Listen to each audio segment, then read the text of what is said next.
لو حسام البدري اللي بيدرب الاهلي كنا لعبنا كرة احسن من كده. حسام البدري لو كان بيدرب الاهلي كنا هنلعب كرة احسن من كده، وكنا هنأدي اداء احسن من كده، وهنلعب كرة افضل من كده. سيبك من ان ارضيه الملعب وحشه جدا وسيئه جدا واثرت جدا على اداء اللاعبين. كمان لعيبه الاهلي ضيعت فرص كتير كانت ممكن تخليك كسبان ومرتاح من البدايه.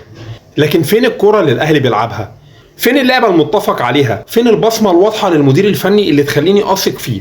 مدرب لعب 6 مباريات مع الاهلي ما كسبش غير مباراه واحده بس. هحسب له طبعا مباراته في كاس العالم، لانه هو هيلعب مباريات في دوري ابطال افريقيا لو كمل معانا اقوى من المباريات اللي لعبها في كاس العالم، اقوى من فرق كتير لعبها في كاس العالم زي انتر ميامي وزي بورتو اللي لعبوا في كاس العالم.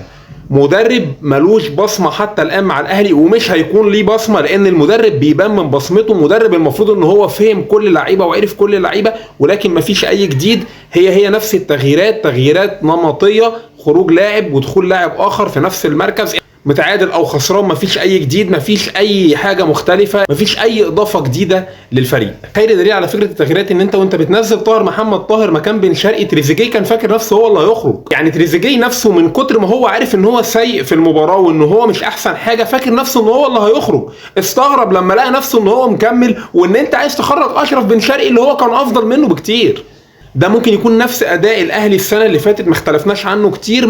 الحاجة الوحيدة اللي مختلفة ان امام عاشور غيابه مؤثر جدا على الاهلي، وده اللي كان فارق مع الاهلي الموسم الماضي ومش موجود الموسم ده.